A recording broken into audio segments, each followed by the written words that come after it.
Here. Here, Mr. Wright.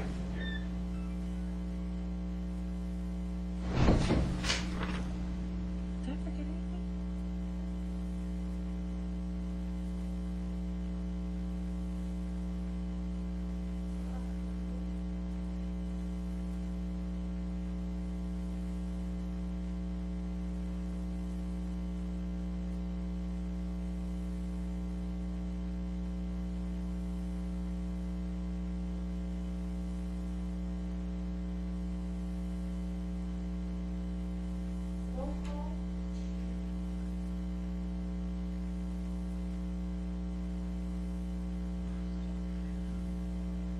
Just one.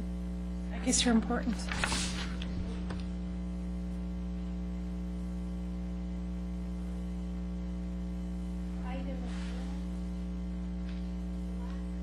Says the plans also included a topic for a Ruben. turn lane entry road is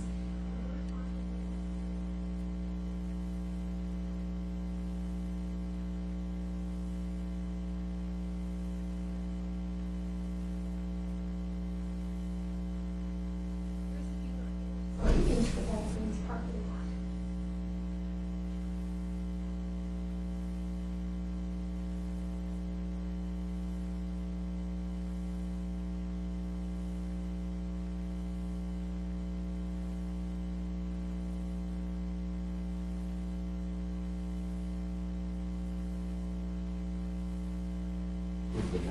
I second it. With the changes.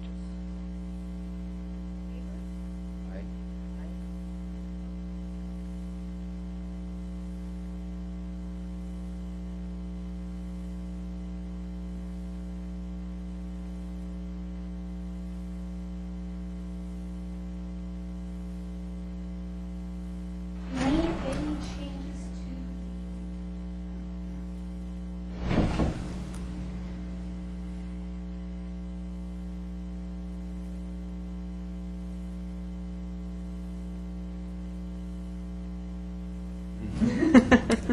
apparently Not. I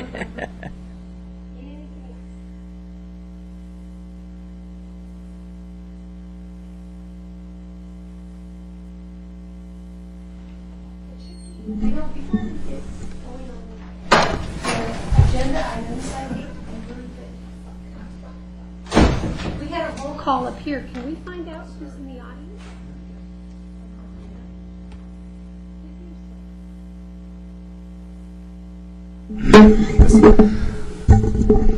Good evening, I'm Scott Manser with DKS Associates, and I was the engineer of record on this analysis that was done for the city, and I'll be speaking for you today. Alita Froman Goodrich. I'm staff for the TAC.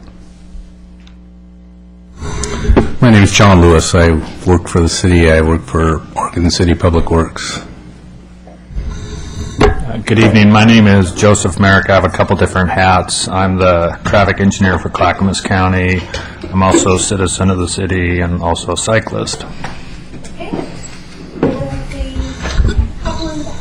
My name is William Gifford, and I am secretary for the CIC, the Citizen Involvement Council, and also a resident of the Hillendale Neighborhood Association. Joyce Gifford, resident of the Hillendale Neighborhood Association. Okay, moving on. Watermelon Road restriping analysis. A little bit closer,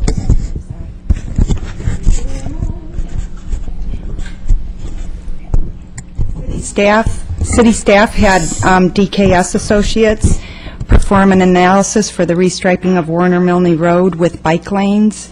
The plan for Warner Milne Road currently was to restripe as it is prior to construction, which was center median with left turning and 2 through lanes on each side. And we recently had an analysis performed by DKS looking at 2 travel lanes with bike lanes on each side. And Scott Manser is here this evening from DKS to go through the analysis and summarize it for you tonight.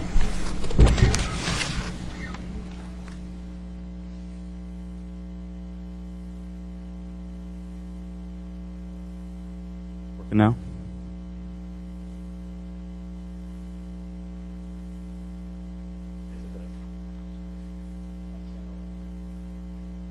Working? No? Okay, all right. I've prepared this traffic analysis. I believe each of you have in your report. I've put together some boards that kind of summarize some of the key issues from that, but I thought I'd first just go back to the original plan. The Warner-Milne Malal Avenue intersection project included some widening at the intersection and about, I think it was about 500 feet to the west of the intersection. And there was going to be bike lanes. The intent originally was for a center turn lane and bike lanes with the improvements consistent with the city's transportation system plan. And we were going to restripe it as it was today with a left turn lane. They're doing an overlay, so the existing striping is going to be removed as part of the construction, and that overlay is going to take place all the way down to the Beaver Creek Road Kane intersection. So I just want to summarize kind of where the improvements are taking place.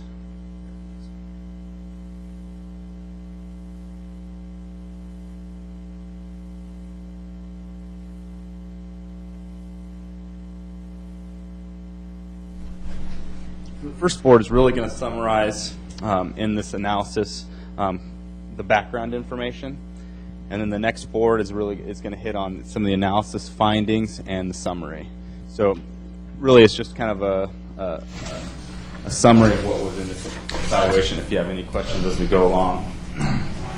So first, I've taken a cross-section right out of the city's transportation system plan. And Warner-Milne is classified as a minor arterial. And as you can see from the transportation system plan, turn lanes are marked as an optional part of the cross-section, while bike lanes are basically a requirement of a minor arterial. And that alone is kind of why we've revisited Warner-Milne and looking at what type of facilities we provide. The segment that we're referring to is only about 35.5 feet wide. So we don't have the existing pavement curb to curb to provide both bike lanes and a center turn lane. We took a look at around the city what are some other minor arterials and what existing facilities they have. And as you can see, pretty much the majority of the minor arterials in the city have bike lanes but do not have two-way left turn lanes.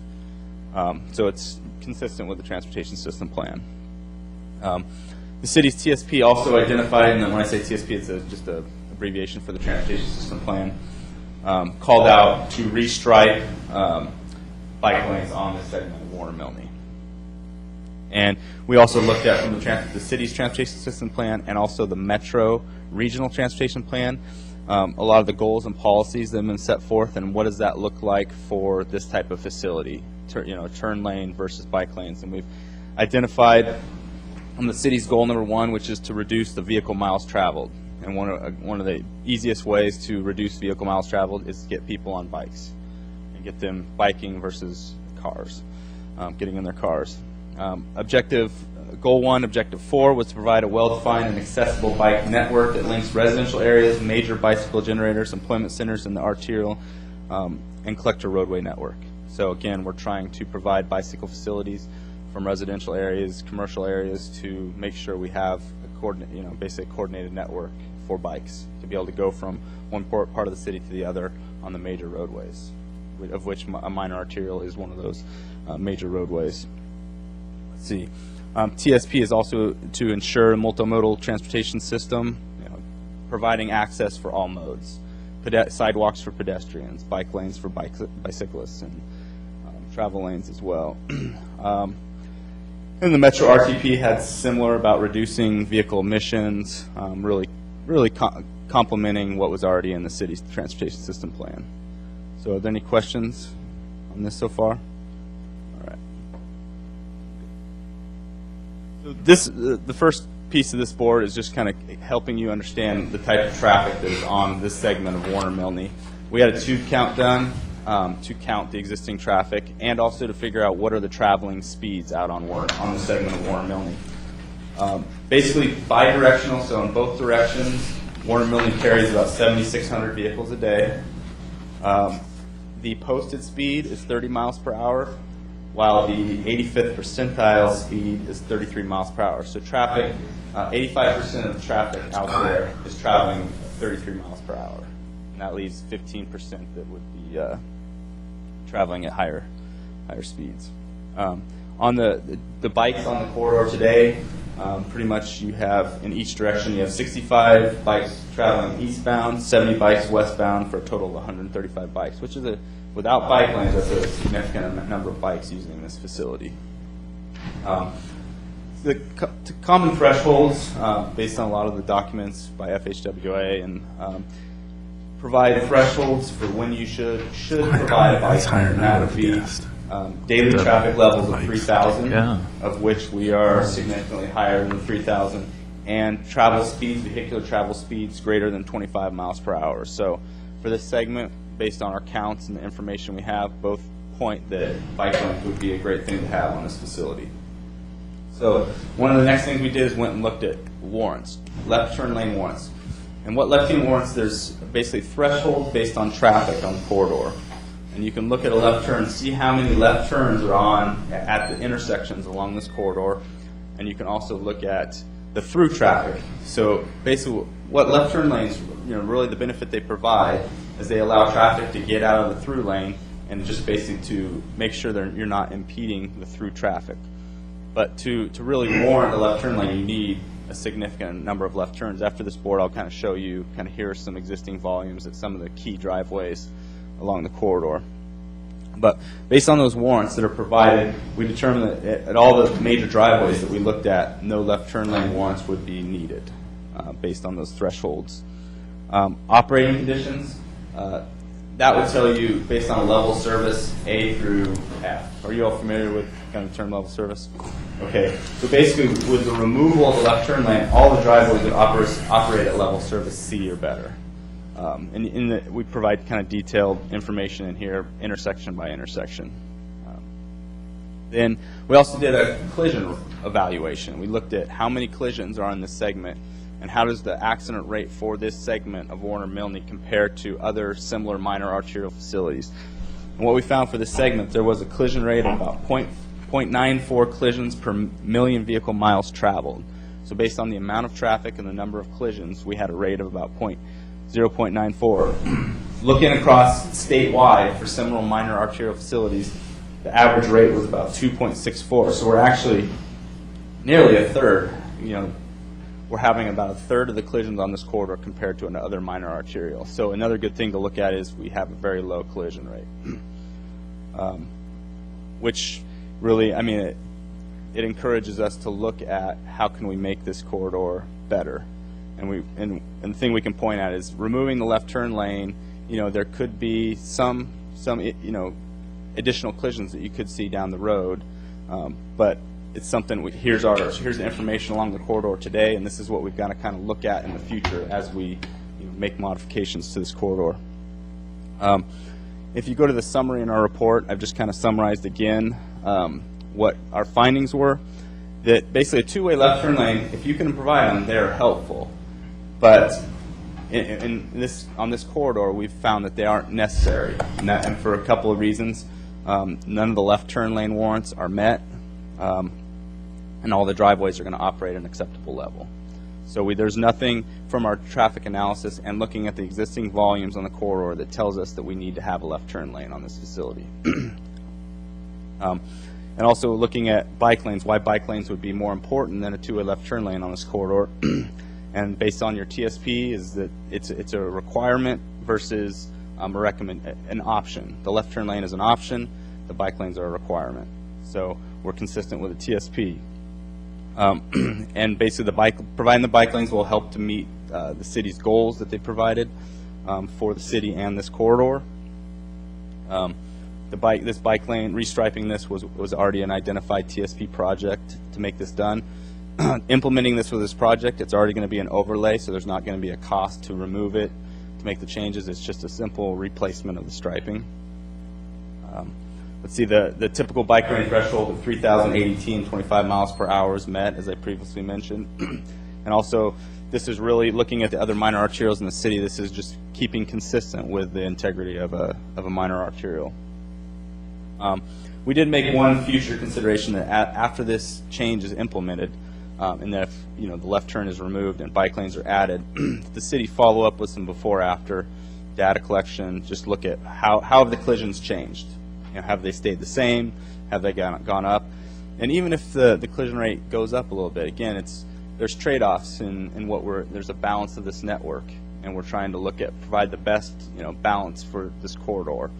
And so I think it would just be providing the before-after data will give the city just the understanding of where were we before, where have we how have we come, looking at how many more bikes are maybe using the facility, and just looking at that. But I think it would be a good idea for the city to go ahead and follow up and just make sure that removing the left turn lane has not impacted us, impacted the city in the wrong way.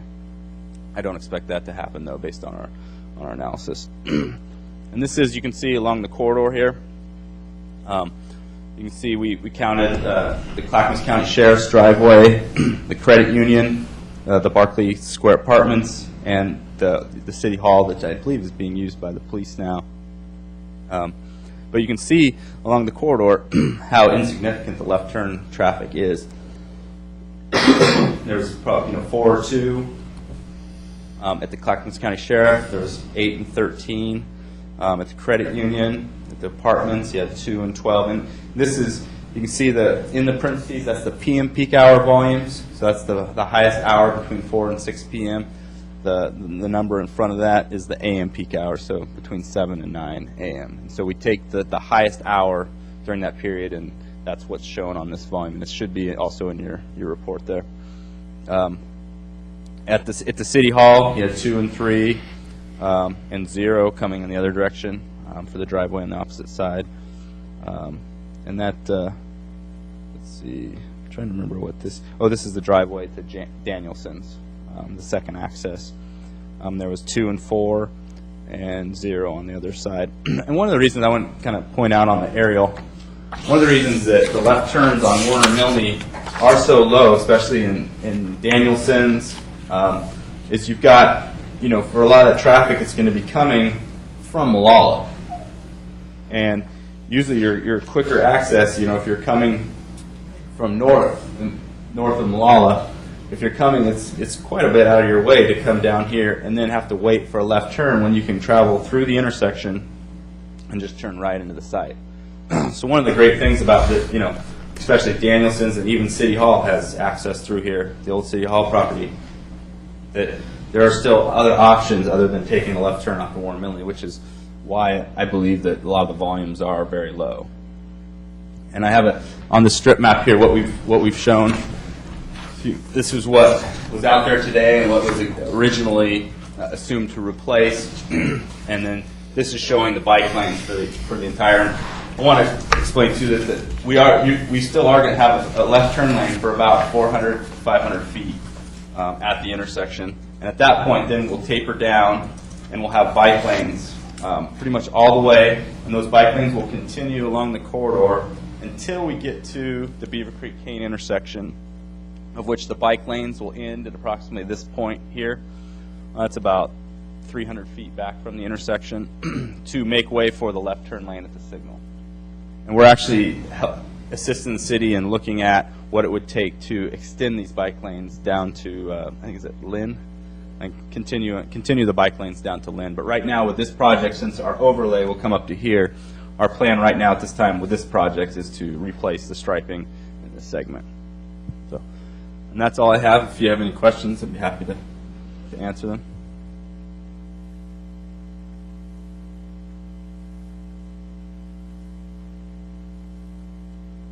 Going to come down about 500 feet. About where on the road is 500 feet? Okay, 500 feet would be, see this driveway right in here? I'm trying to remember what that business is. Right. So you come down, I think it's the office complex here. Yeah, there's a chiropractor there. So the left turn lane will come down to their driveway. So that the left turn lane will extend back from Molalla back to the driveway to the office building. Will be a left turn into that first Danielson's where we have it currently? This one right here. Yeah. Yeah, correct. Traffic will be actually able to, unless it's signed as "Do Not Enter." There will be a double yellow, but traffic will be allowed to turn left they across will the be? double yellow. They just won't have a left turn lane. Oh, okay. So I had a question, actually, that was posed to me was, since there's bike lanes down Kane, Beaver Creek, over to Molalla, do we need bike lanes on this piece of the road too? I guess my answer to that would be, if you're a bike, you want to travel on the path of least resistance, and if you want to go north on Molalla, that's quite an out of direction travel to stay in bike lanes to come over to Molalla and then come back this way. So that's kind of the point. Yeah. Of why we would want having that connection there, That was posed to me, so and also safety. I mean, I thought I'd pose it to you. I mean, one of the things that we also want to provide a safe facility for bikers, and so providing this in here, if I don't believe a biker that wants to go north on Molalla is going to take that. They're just going to take their chances and travel on Warner Milne. That's what we want to provide for.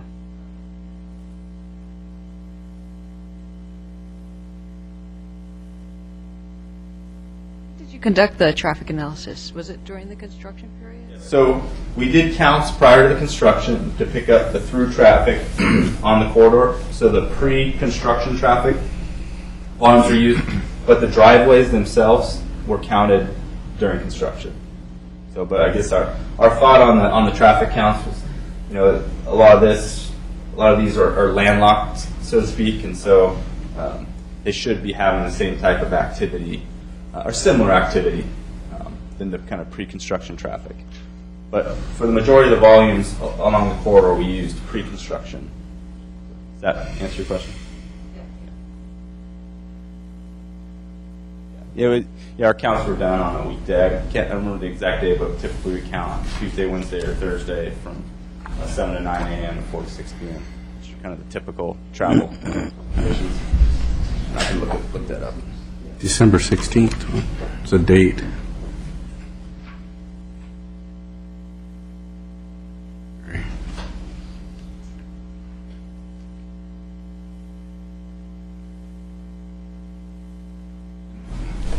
Can staff ask questions? I'm not sure of your protocol in this meeting, Kathy, but I have a couple questions. So, did your bike counts, did they include sidewalk? Because I noticed there's a lot of bike traffic on the sidewalk itself. John, that's a good point. Our tube was actually just laid out from curb to curb, so any of the bikes that were actually traveling on the sidewalks would not have been picked up in that count. So that's significant because I see most of the bikes on the sidewalk. There's a reason for that, I guess. The other thing is, these improvements would be done with the project, right, Alita? And so you're going to do the signing and striping plan for this as well? Yes. Yeah, we would just modify the prior plans to stripe the bike lanes. Pretty much. What's shown here is what we would replace that with. Okay. Assuming the city commission our plans to restripe.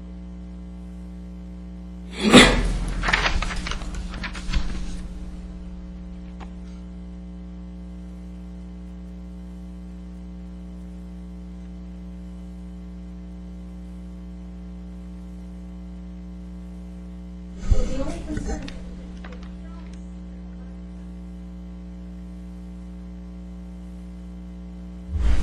and so that would be a concern about that.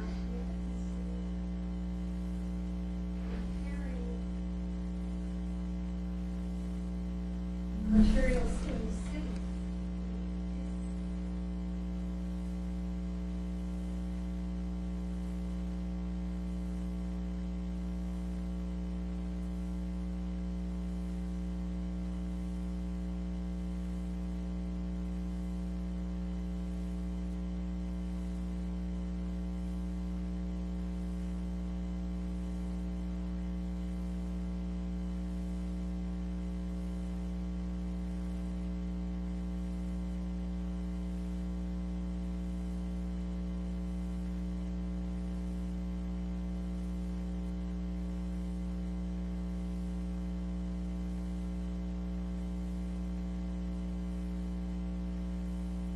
I guess my thoughts on, if you look at the land uses directly adjacent to this roadway, a lot of it is commercial, but you do have some high-density residential.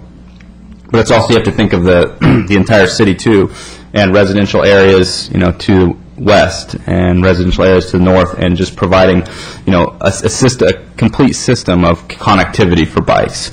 So even though you look at that roadway and most of the uses are commercial, there's still a bigger picture of providing connectivity from one residential area to, other uses that would be attracted.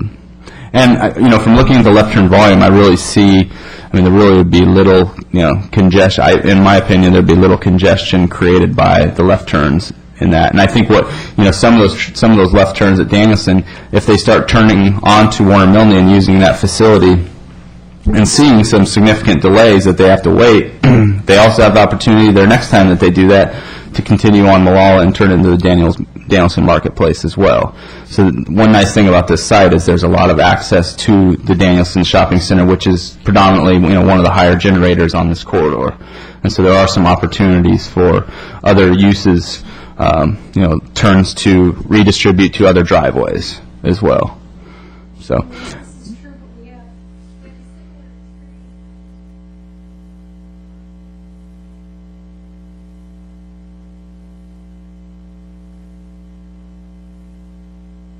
Off onto another.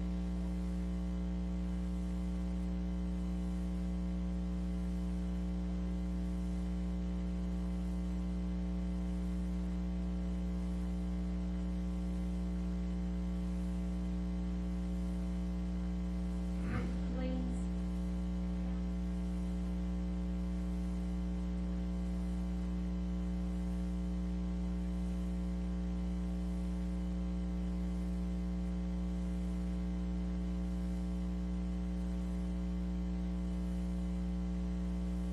I guess the reason to do this segment now is with this construction project, they're overlaying, so they're grinding off the existing, existing asphalt, putting new down, so we're going to have to replace the striping one way or the other. So now's the time to do this segment, and then we're also going to be doing a study to extend that all the way down to Lynn.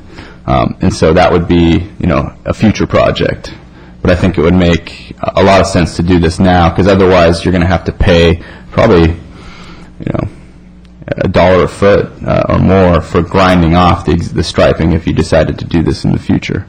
And again, you have to remember, if the great thing about, a restriping project like this is striping is very cheap. And if you do this and you have problems, you have, it's very easy to go back and replace this. So it's not like something where you're building, building new curbs and you're building this cross-section that would be, millions of dollars to replace it. This is just a striping change. So just take that into consideration as well. But if you wait, You did it now and discover your future study.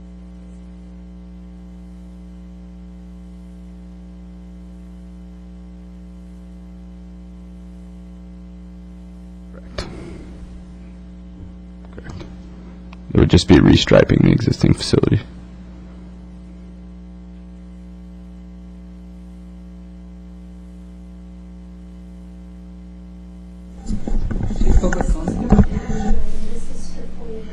What's a presentation?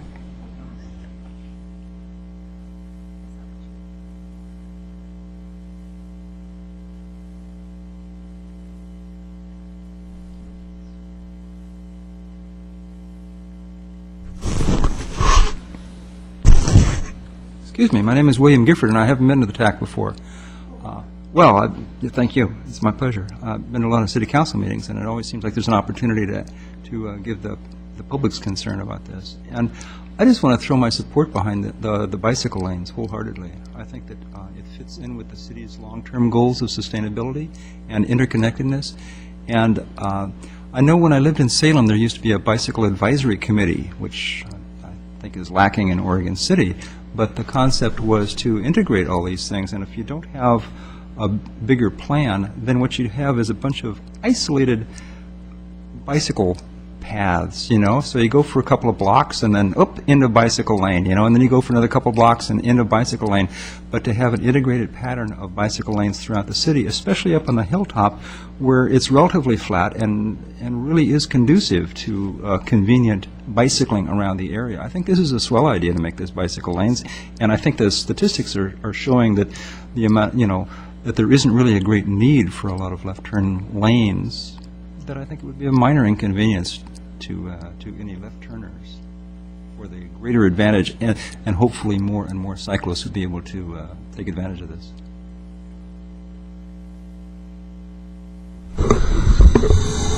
Good evening again. For the record, my name is Joseph Merrick. I live at 1005 Clearbrook Drive, so I have my citizen hat on. I'm an avid cyclist. It's my primary form of transportation. I ride in the neighborhood of 6,000 miles a year, so I do a lot of riding. I do a lot of riding in Oregon City, and I really appreciate what the city has done with adding bike lanes where they've been able to add bike lanes, and I really support continuing to add bike lanes, even if it's not the whole segment right now. Any place where there is a bike lane, I mean, it makes it safer for me. I've been hit 4 times by cars, so I'm painfully aware that I'm definitely on the vulnerable side of the equation in a vehicle-bicycle conflict, and so those bicycle lanes provide a safer place for me to be. And people will make choices around the availability of a bicycle lane. So I think over time, as you'll see an increase in that mode, and it will help people, encourage people to get out and actually ride more if they feel that it's relatively safe. And I access businesses along there. I access the bank. I access Thriftway, so I'm regularly riding along that segment. So I wanted to throw my support behind the city's efforts. Thanks. Okay. Any other comments?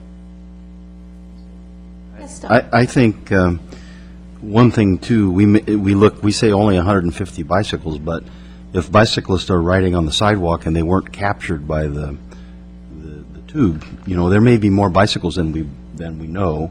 And then I agree with what's been said that if you make it safer, I mean, I'd rather have people take chances in a car making a left turn against another car than the odds against a bicyclist against the car. So I strongly support what we're doing here.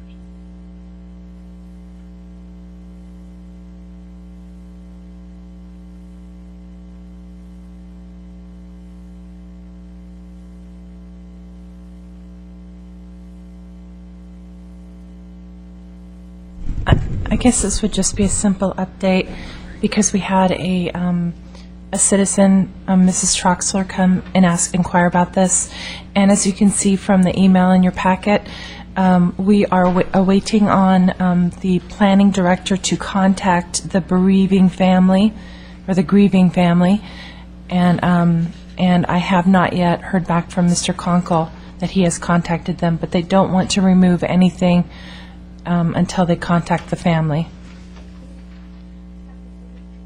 Update to Mrs. Troxel.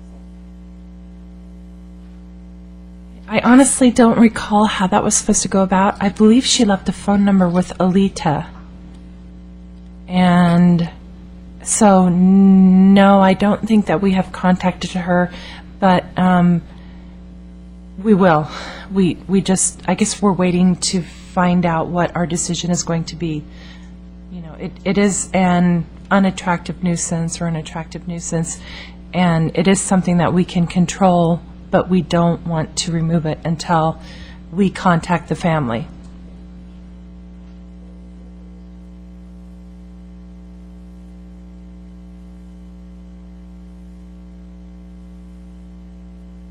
Lisa and I will work on that tomorrow.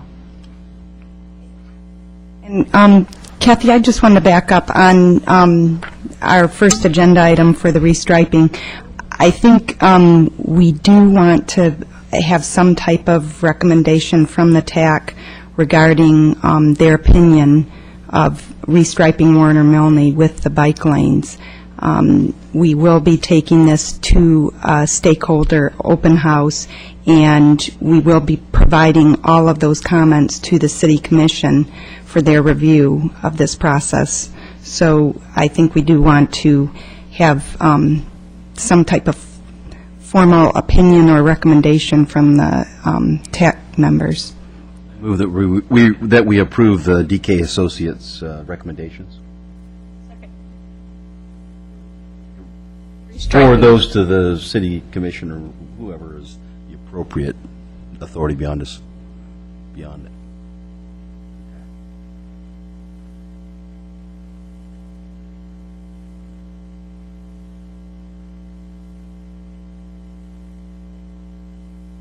Aye.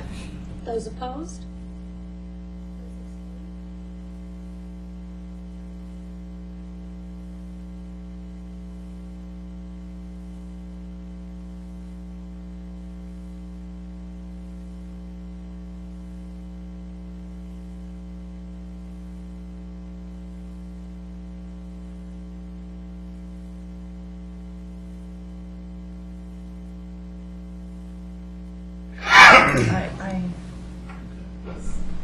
That was a great presentation. Thank you. Thank you.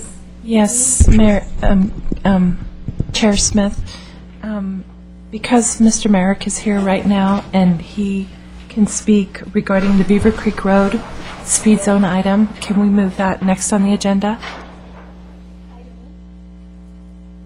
Item E.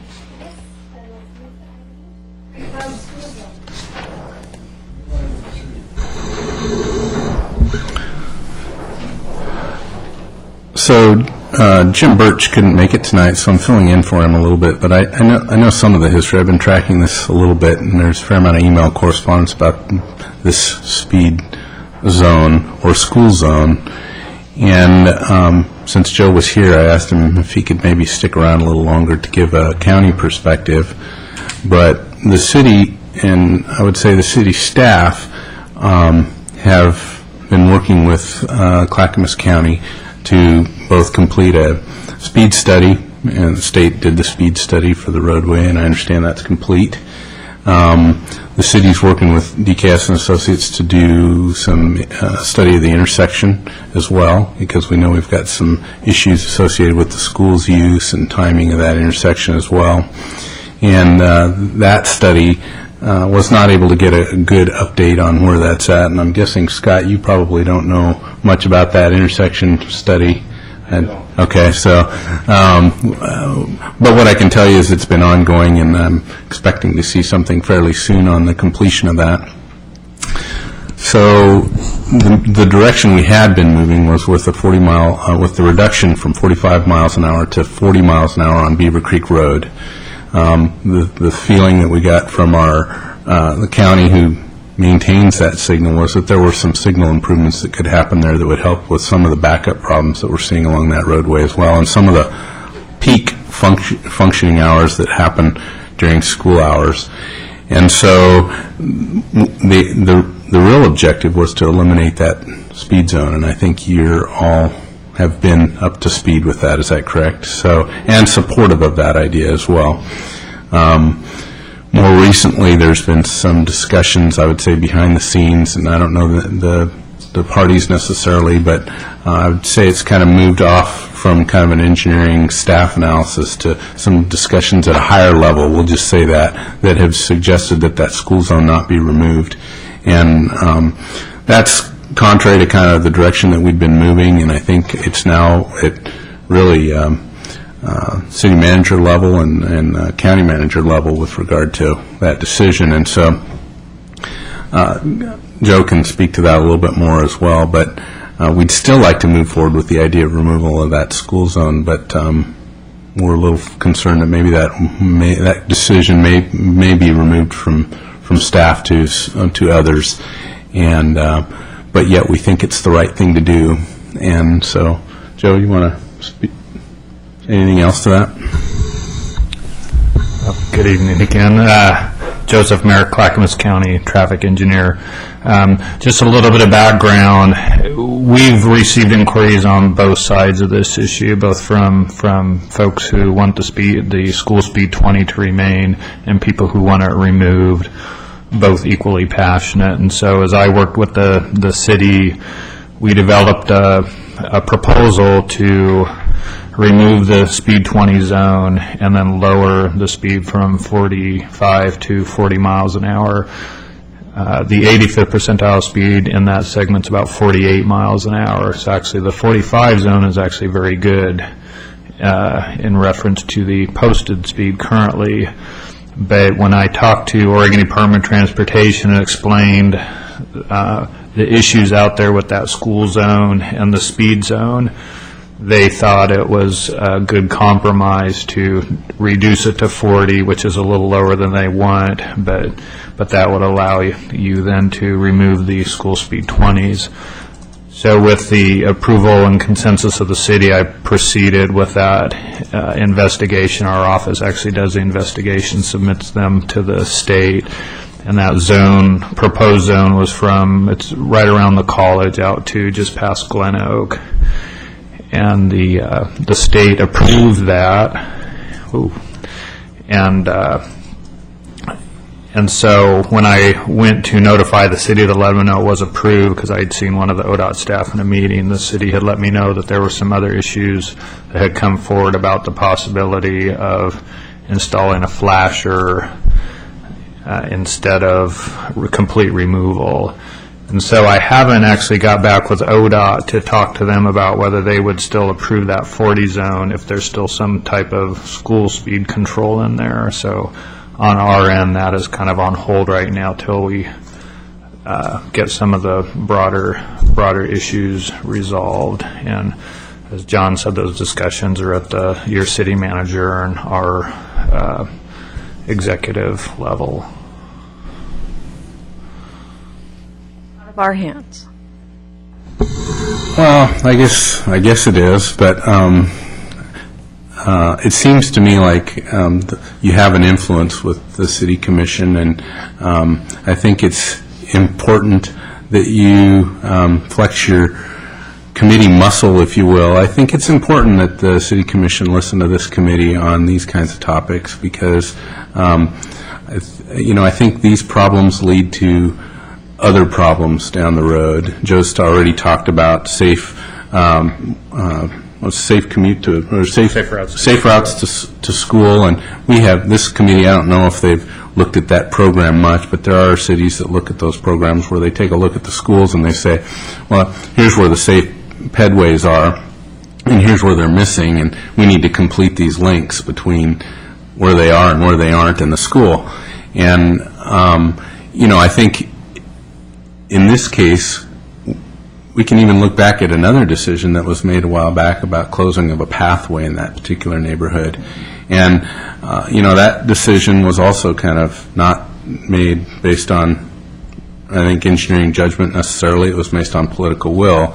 And I just see those things kind of snowballing. And I think it's important for a committee to, I don't know if that happens formally or informally, but I think it should happen. Because, again, I think the effect of these things kind of snowball, and they turn into problems, operational problems down the road when you're not looking at good engineering judgment and you're looking at, whoever happens to be screaming the loudest. Because I think we have a good plan here. I think that the other thing that we've noticed, Joe mentioned today, was the signal has lots of room for improvement. That signalized intersection could be improved. And adding a 20-mile-an-hour zone with the 45-mile-an-hour zone, that's created some problems for some of the detection. That signal is, I think, our only video detection signal in the city, and so it doesn't have loops.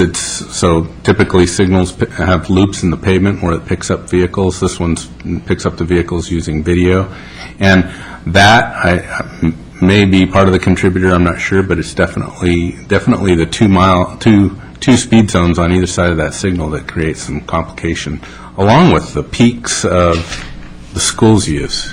So it's kind of a complicated intersection. I think there's lots of room for improvement there. Add in a 40-mile-per-hour zone, add in the fact that I think if you look at your safe routes to school, you're not going to find pedestrians that are in harm's way along Beaver Creek Road there. So I guess I'm just advocating for communication with your city commission.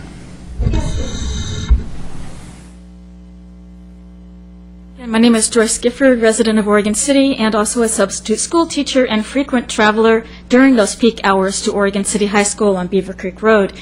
To save money, the school district expanded their walk-to-school boundaries, especially for the high school kids, so that they didn't have to transport so many of them.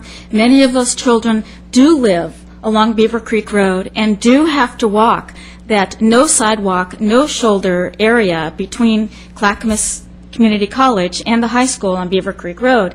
When I travel that road in the early mornings, I usually find 5 to sometimes 20 kids walking along that road to school. It is and not a safe zone, and that's not even before we hit the 20-mile-an-hour school zone. When I see children, I slow down to 20 no matter what. People behind me aren't happy. But if we're talking about how we can make safe access routes to the school, we need to think about how we can get a sidewalk all the way from the Clackamas Community College to Beaver Creek, because the kids are begging for rides from their friends so that they don't have to walk that very, very unsafe stretch of road where right now the speeds are 45 miles an hour in the morning.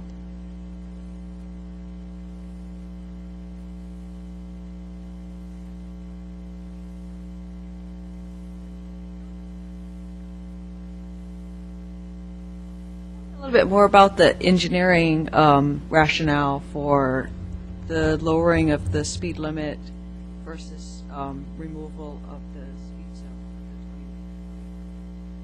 I'm not sure I understand.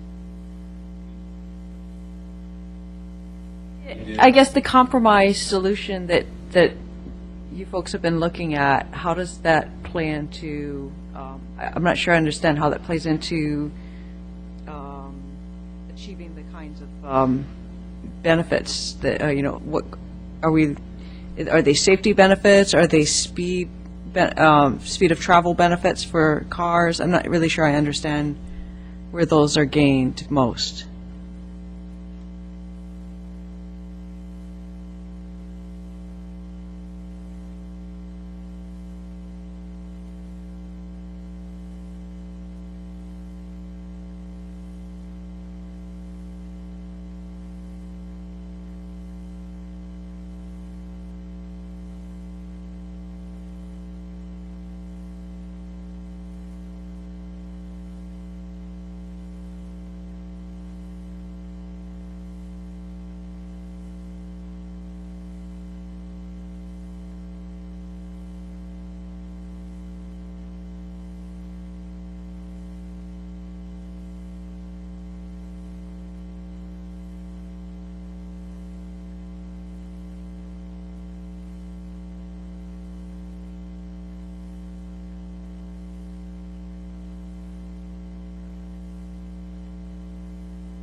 been apprised of all of the, I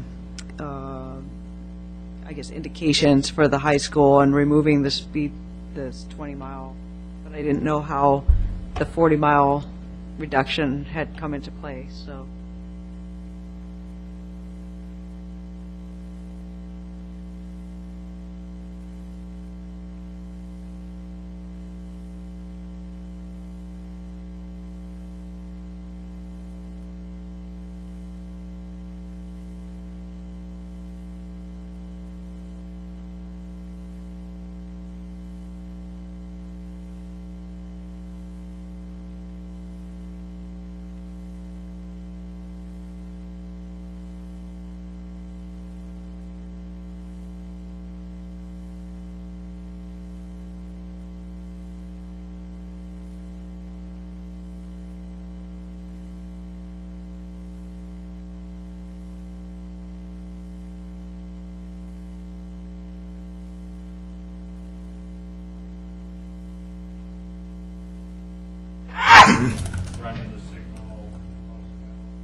a question. Just to make sure, I mean, we've talked about this a lot, so I want to make sure my memory's correct. But if I remember when we first started talking about this, in reality, we have a school zone there of 20, but that school zone wouldn't have been put there when the high school was built. existed from a previous school that was there. Is that correct? So, I mean, if we had just built a school there where there hadn't been a school before, there wouldn't have been a decision to put a school zone for a high school in. That was my understanding of some of the initial presentation that we had, so. Is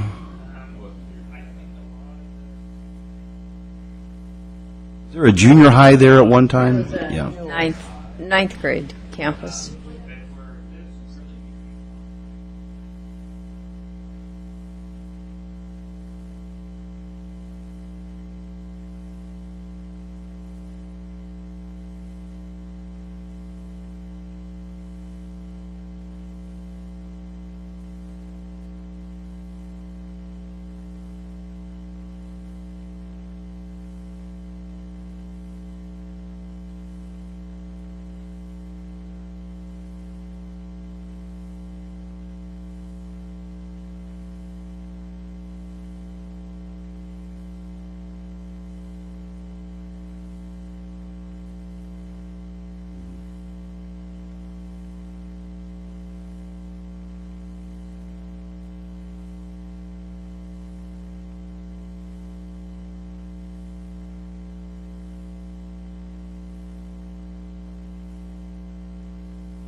Would that law apply to high schools?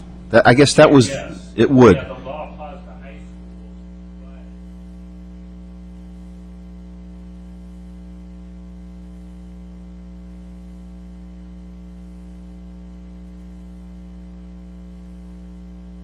schools, Maybe I misinterpreted that, because I had the feeling when we first, I think one of the first presentations we had, that basically high schools didn't fall under that school zone. It depends on. it's not as common.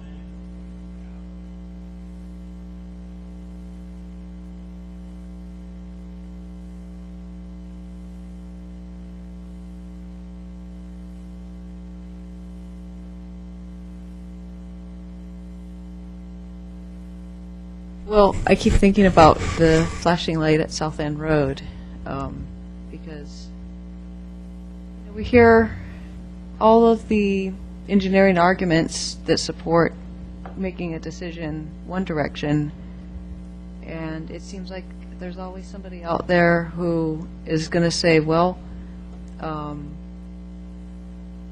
disagree, and it's a safety issue, and I will not be content until this is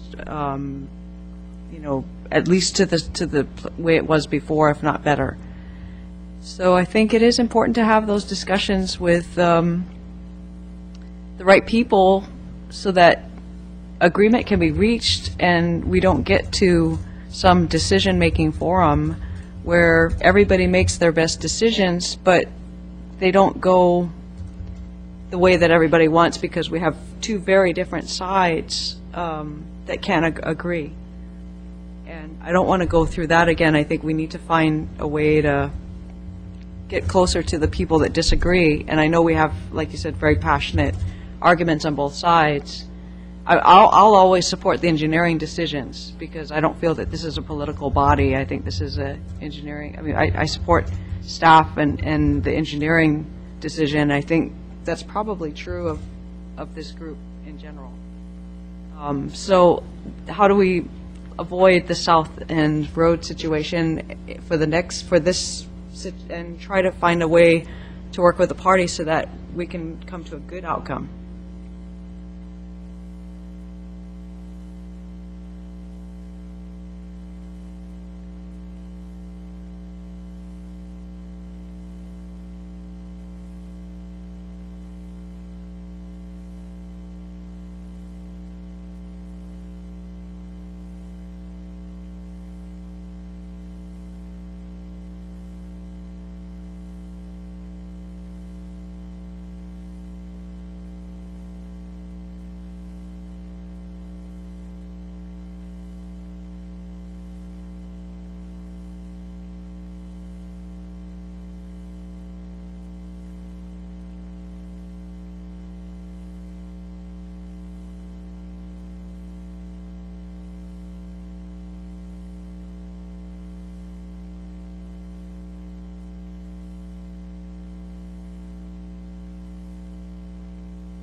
seems like maybe the Safe Routes to School program might be a good venue for us to resolve this. We all want safety, and we all want to be able to travel conveniently and by whatever mode that we choose, so hopefully, like you said, we can find a balance. I don't think we're there yet, though.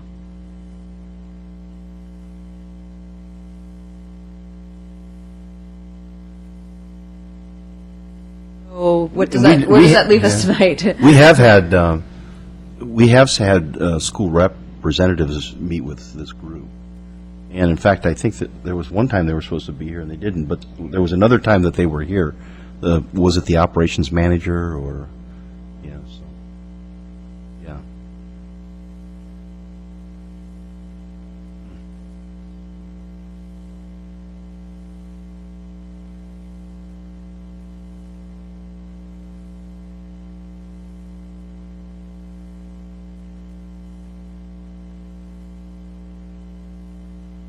That's true, but I think Nancy's point's well taken. I mean, after the South End Road thing, what do we do? I mean, we did make recommendations that seemed to not be heard in any way, so. Right.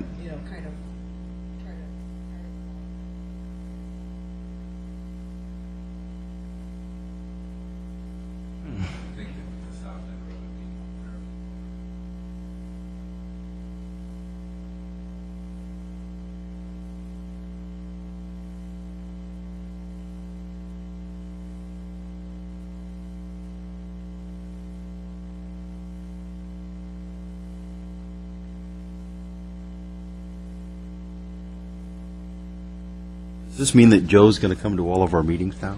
That would be nice. He's going to ride his bike now. Only if we all agree to ride our bicycles. There you go. Thanks for being here. Yeah. And we're back to the Frontier Parkway.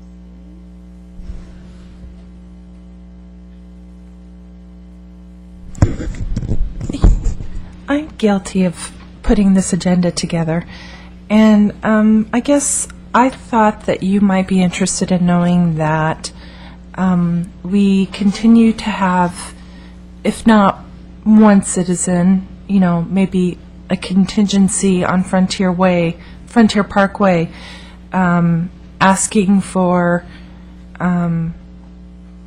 maybe traffic control devices of some sort to reduce speeds.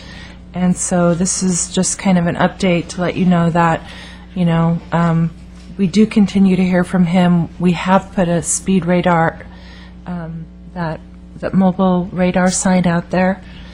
We've done traffic counts. We're going to do traffic counts again. We're going to put the speed radar sign out there again. They have had 85th percentile speeds of 29 miles per hour, and in order to qualify for our speed bump program, they have to be 30 miles per hour. So,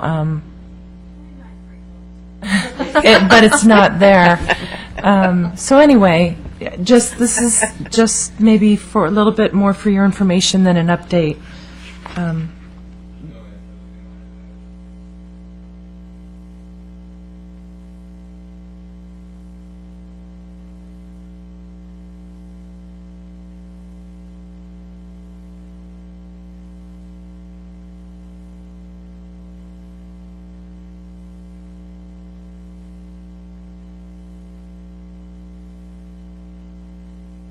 Right.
Gifford again. Excuse me for jumping in.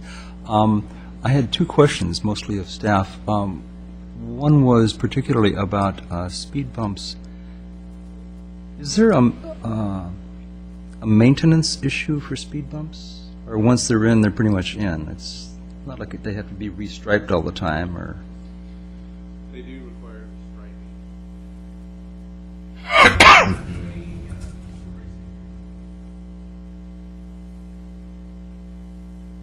Relatively effective traffic calmer. The second comment that I wanted to make was, I heard you mention that you hadn't found a particularly effective place. I used to be in the McLaughlin Neighborhood Association, and I know the High Street traffic signal. We had identified, when I was in the McLaughlin area, there were two very specific locations, very effective specific locations that Bill Daniels had identified, and I think that we were trying to go through the police department at the time to get a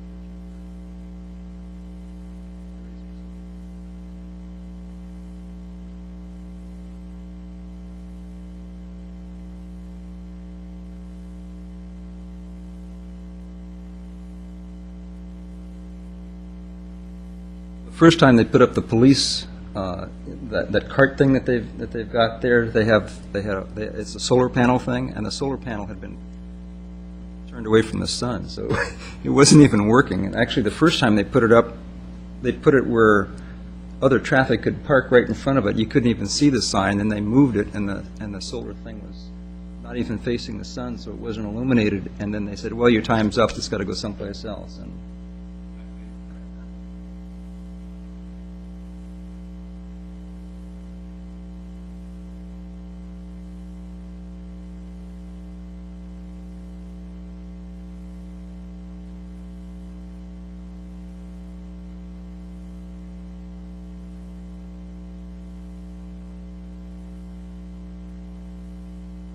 Any other comments on this issue?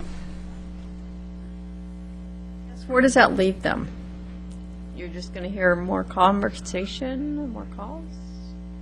Right now, and, you know, oddly enough, the requestor is a fireman from Canby.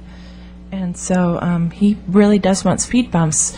But Nancy's concession was to, even though we've done traffic counts twice, we haven't done them for, I believe it's been almost 2 years. And so Nancy's concession was to ask staff to do traffic counts. So that's going to be upcoming. And Then you'll bring that back. yeah, so we'll bring that back, and then I believe that it's also in the queue to get the portable, to get Public Works portable radar sign.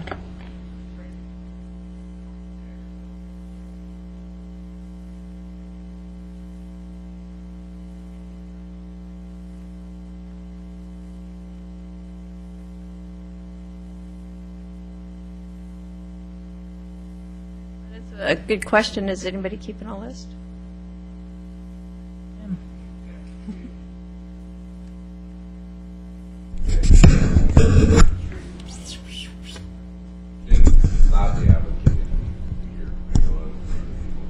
Okay.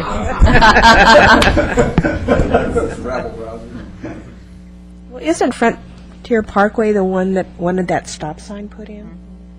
We did put in some stop signs.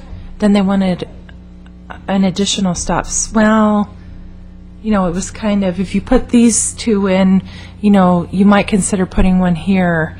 And city staff said no to that. So, you know, it's a work in progress, and I just wanted to make sure that you were apprised that, you know, we have done different things, but we're not totally there yet.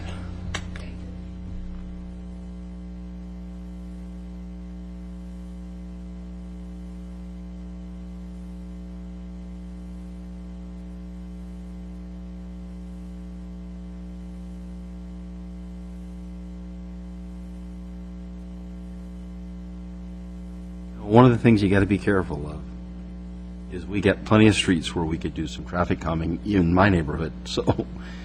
But the people in my neighborhood aren't calling city staff every week telling them about it. So, I mean, yeah, we ought to look at some of these places, but I don't know that this is the only place that deserves consideration for those kind of things. So we got to be careful. It's true, but you got to start somewhere.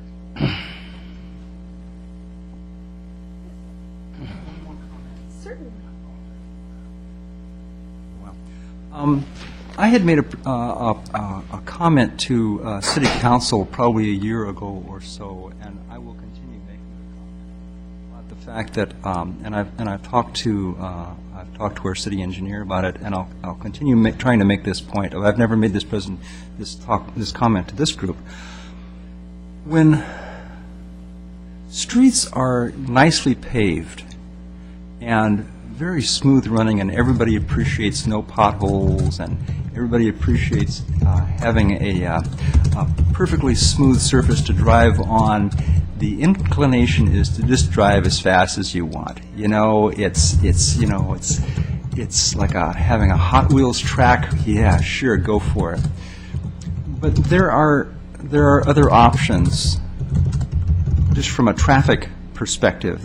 I'm not talking about the environmental perspective right now, but from the traffic perspective, systems that have been in use for hundreds and hundreds of years in Europe and other places in the world of not having smooth, fast asphalt, but having brick or cobblestone or other types of, and I'm not talking about major thoroughfares or even arterials, but I'm talking about in neighborhoods, the concept of having a locally available substance that is easily acquired, easily maintained, and I have seen carts in Portugal that they need to replace a gas line. The cart comes up with a donkey, they move some bricks, they take a shovel and they dig up the pipeline. When they're finished, it's totally recyclable. There's no waste, there's no energy loss. It's just so easy to work with cobblestone, and it certainly does slow traffic down. It's just maybe a little thinking outside the box, but I think when we make roads that are easy to go fast on, people will.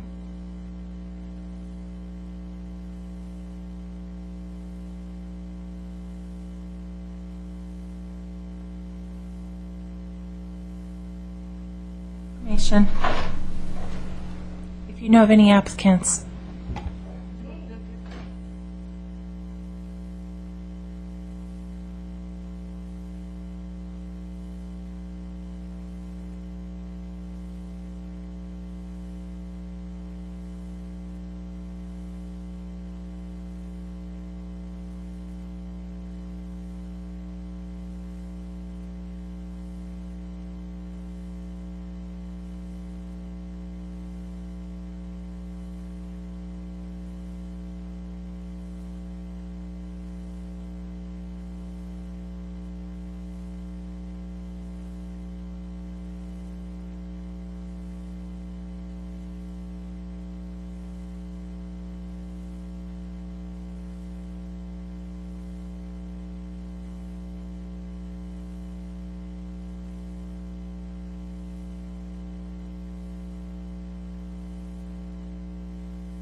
So that's the plan.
Can I actually comment on this one?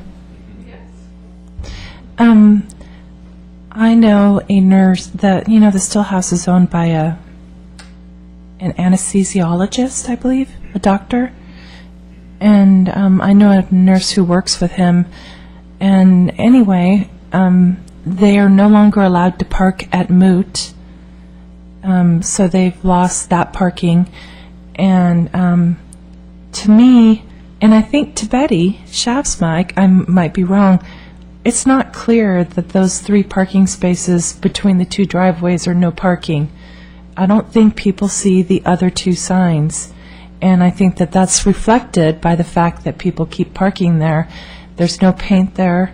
And as, a city, I'm wondering if maybe we might want to do a little bit more to be a good neighbor so that the owner of the Stillhouse doesn't get complaints about parking tickets or towed vehicles.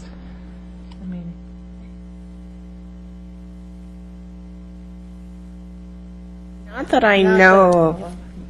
No, but Nancy Bush, code enforcement, said that she would talk to the owner, and, from what I'm hearing back is the owner is saying, I'm hearing this from another source, I can't control where people park.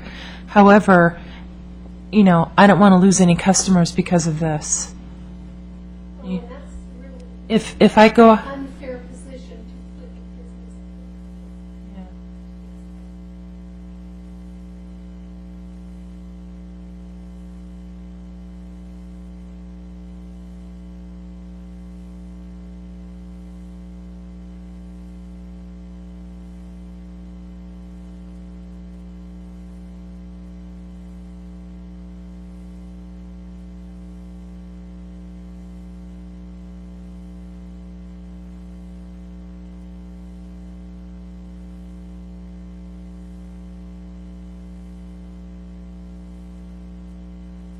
I miss it too. I noticed where those little signs are at, the 2 you're talking about. There's little arrows that point this direction, both directions. Well, then you have the curb ends and you have a driveway, and then another curb starts. There's that section where people are parking, and then where the other sign is the same thing. So I'm thinking myself, if I was parked there and I got a ticket, I would probably challenge it because it's almost like from here to this curb and from here to this curb, but it doesn't really designate that this section here is no parking. That's what I was thinking.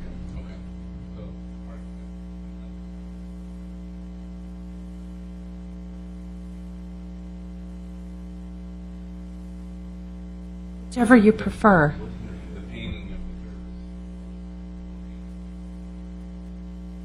There's a sign there for like a signal or a traffic signal sign that says this lane turns left. Couldn't you just kind of add a little sign to that little post there? Or does it have to be an actual separate sign?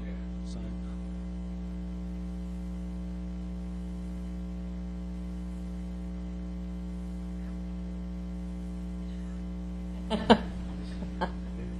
there on Friday nights with the sandwich.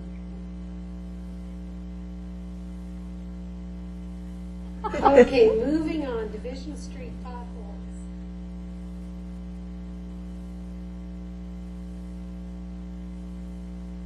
It's yours, John. The city ought to do what New Sure, I'm Orleans. glad you made it. New Orleans used to have a pothole program when I did work. I used to go down there every month. I had business down there. And you could buy a pothole for $35.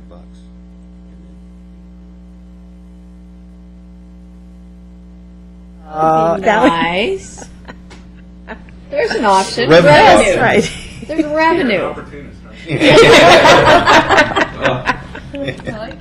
think it would work best on Main Street. Oh, they're coming up too. They're getting greater. Yeah. Well, I'll say this.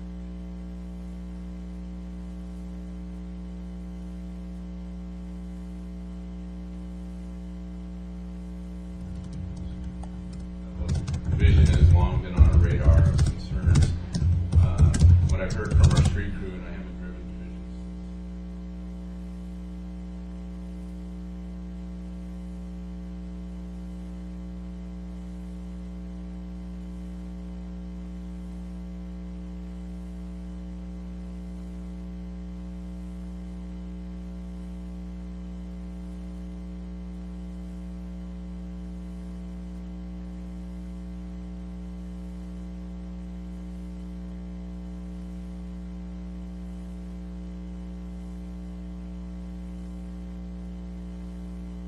brought it up because if you're in an ambulance or your grandma's in the ambulance and they're going to the hospital, they're already, I mean, it's just very bumpy. And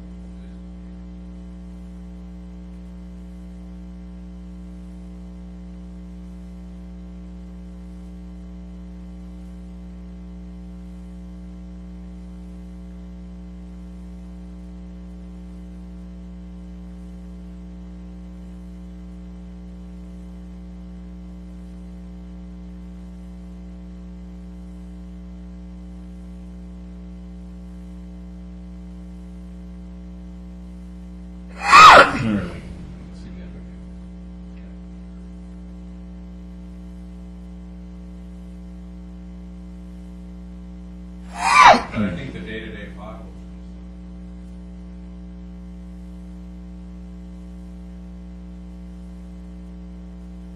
yeah.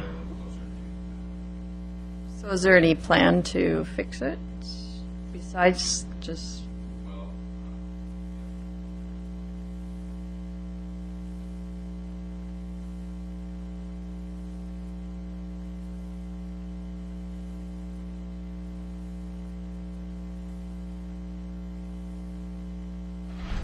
Where the hospital did their repairs. Uh-huh. All the way up. Yeah.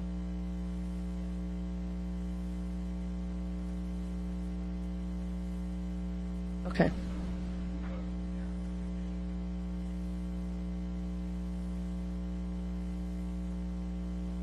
Right.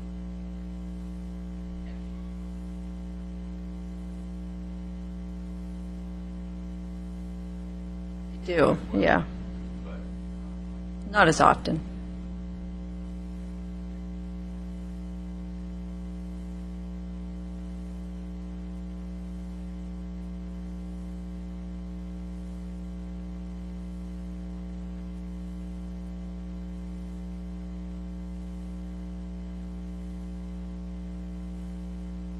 Information.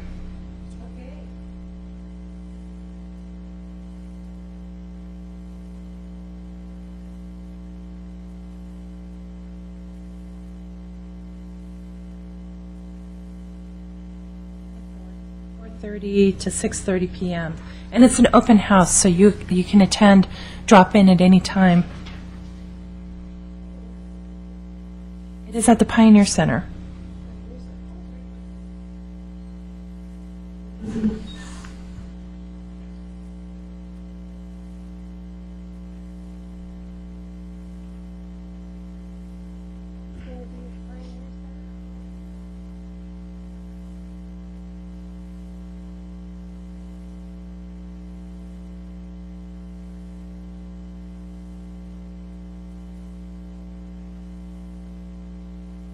What I just got from Scott Archer a couple of days ago is it's really in the implementation phase is in the hands of the city commission.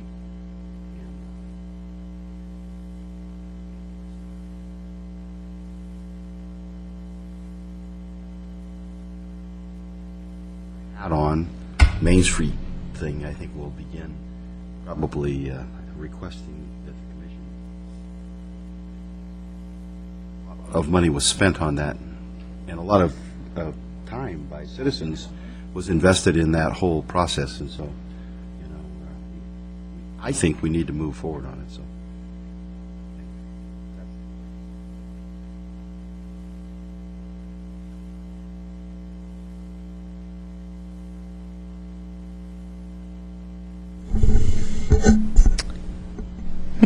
McLaughlin Boulevard Enhancement Project, we are still working through a punch list, probably for the next couple months, because there's some paving involved, and we haven't been able to do any paving due to the weather. Warner Milne Road, we are completing the sanitary sewer installation and the water installation.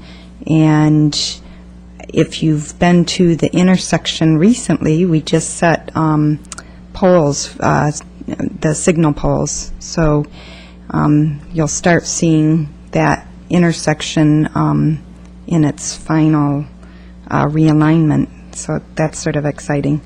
But we still have a ways to go with all the electrical to connect up and everything else, but that's coming along. And then Holcomb Boulevard pedestrian improvements, I'm not sure. I believe that I know I just did a change order, and we've extended the contract for, it was supposed to be done about now, but there's a little bit of complication, I believe, at Swan and, is that at Swan and Holcomb, where a PGE pole has to be relocated, so we're waiting for that to be relocated. Fire hydrant, too, I'm not sure. But Yeah, I'm not that sticks out in the middle. but we're waiting for a utility company to relocate something, and then the contractor can get back to work and finish the project. And so we expect that to be done. It is probably substantially complete, but it'll be in final completion by the end of March. Walks are all in, except for that one little section and the Swan. and the at Swan, at the corner of Swan, and then the sidewalks and the asphalt up to the sidewalks. There's some bioswales that were installed that are done. So. Be a punch list item. I wanted to acknowledge the city because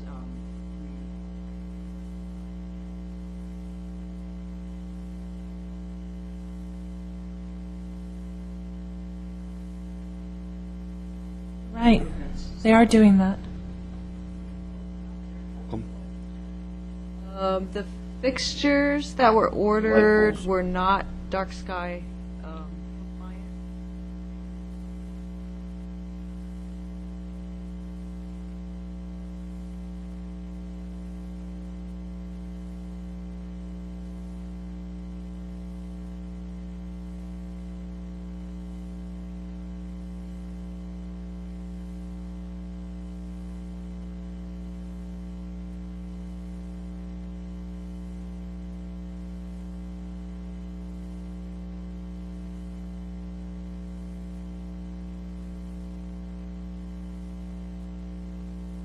Request from the Neighborhood Association. Yeah, Before the project started. really appreciate the city doing that. That was above and beyond, and we think it's gonna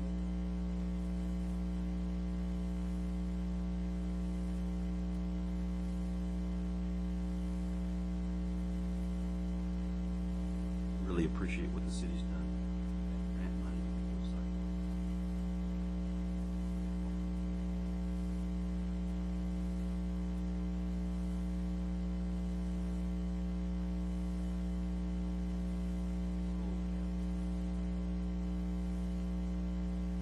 This project could have all fallen apart if it hadn't been for, because the federal government really threw a real kicker in there at the end.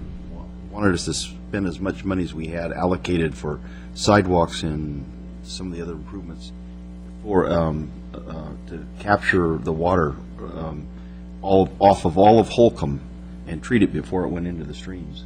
So we had worked hard to get $1 million something worth of grant money, and it was going to cost that much in order to do the requirement for Fish and Game. So the city and county, because construction costs had were in this particular time frame were reduced, they just took the money that they were going to put in as a part of the grant and made this project happen. Otherwise, it would have been easily gone.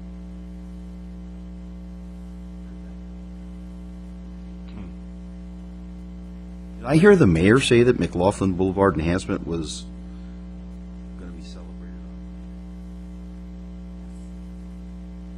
Yeah, we just, John Storm Park grand opening as well? Or?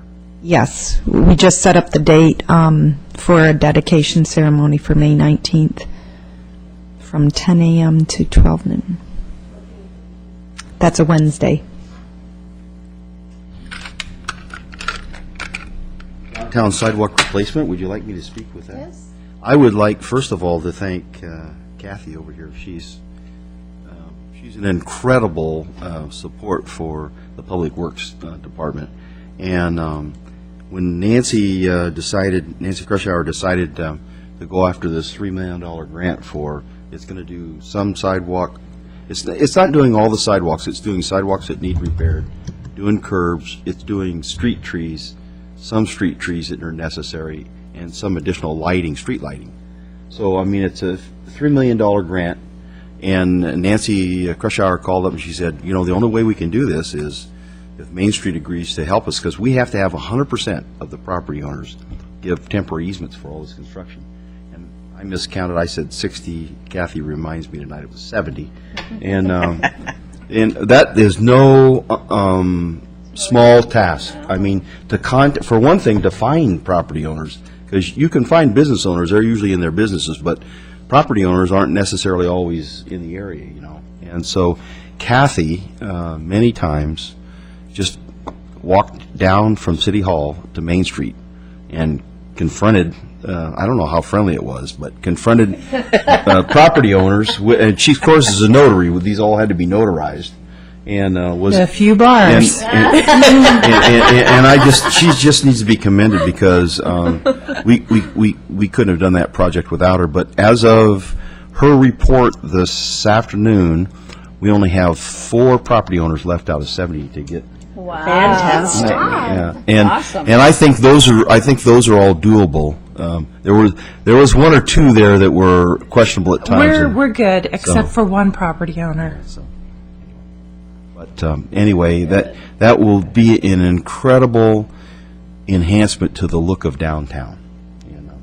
Thanks. Don and Lloyd Purdy did a tremendous job.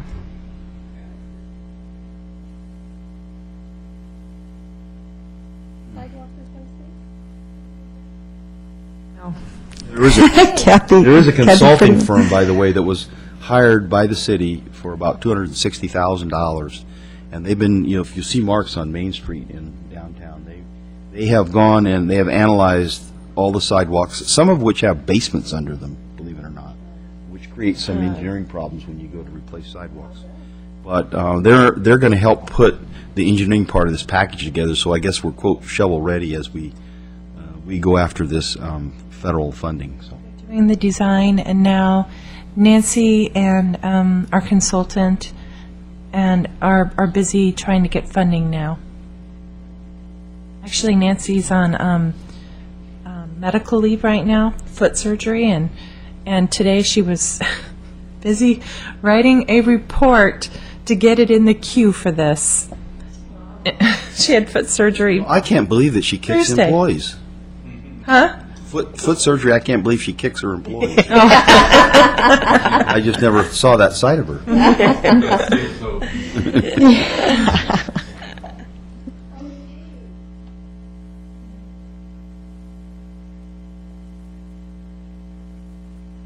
don't want to talk about it. We'll talk about it. We'll talk about it next time.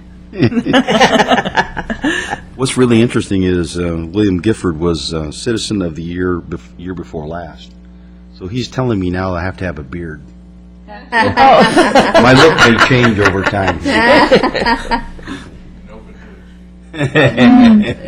Okay, so that's going to be a repeat item for next month? Yeah. Standing item. Congratulations, Doc. Thank you. Okay, I have one thing.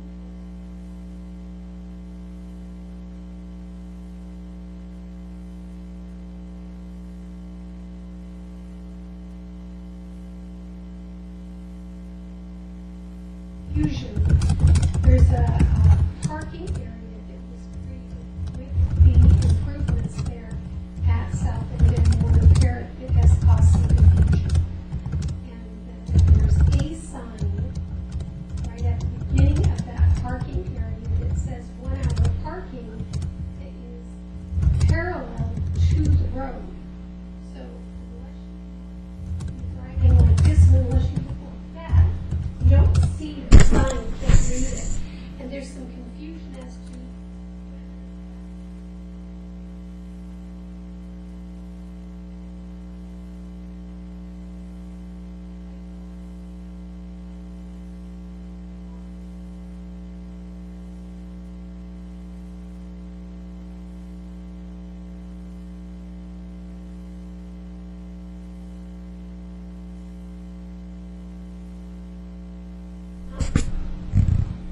talk about it, or is this a future item? We're working on it, right? Right, so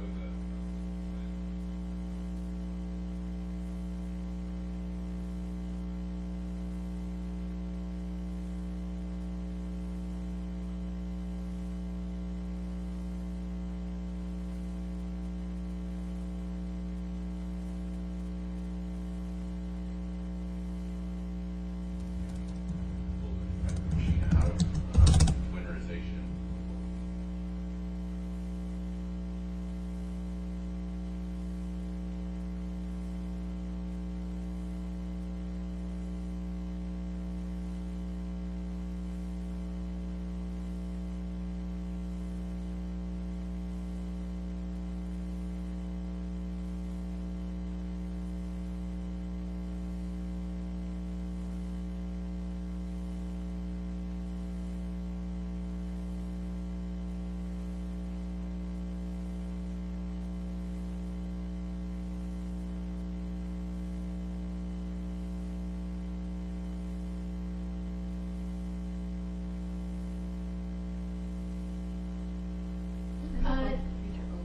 Future agenda items, yes.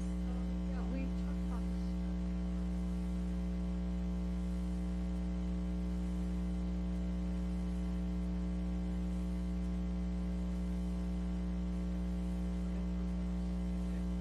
this. Out. And I've had a couple of friends who have actually had bicycle accidents now because of it. So I took some pictures of some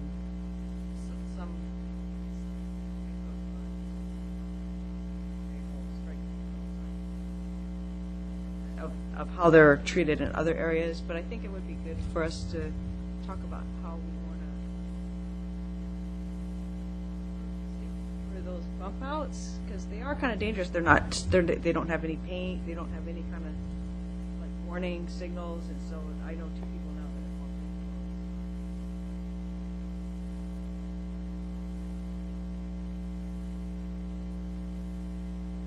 into those. You guys do something about these, and we've talked about them before, so I'd like to talk about it again, and I'll send Kathy the pictures so that she can include it with the next.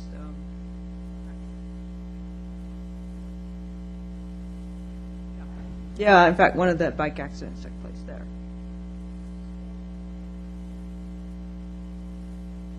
I mean, if you're on a bike going 20 miles an hour, that's fine enough.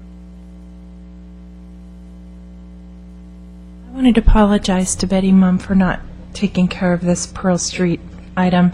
I missed it, and so we're addressing it next time.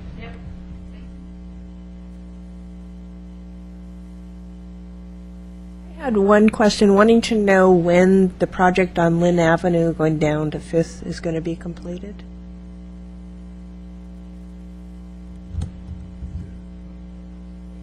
Lynn Avenue project. Line improvement Water line. project.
Yeah, there was one huge, it's like where one of the metal things, right, and it had flipped out, and the hole was quite huge, but it was going up the hill, not down. People had mentioned. I didn't see it. Yeah. Near Pearl.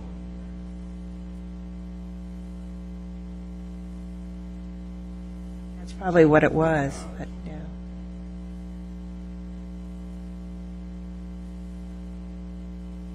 I can email you, all of you, an update. I can find out when the construction completion date is and find out when it's going to be paved, but the project manager is John Burrell of our staff.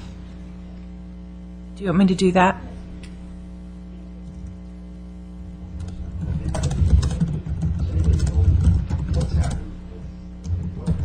Where we are in the process of the jug handle.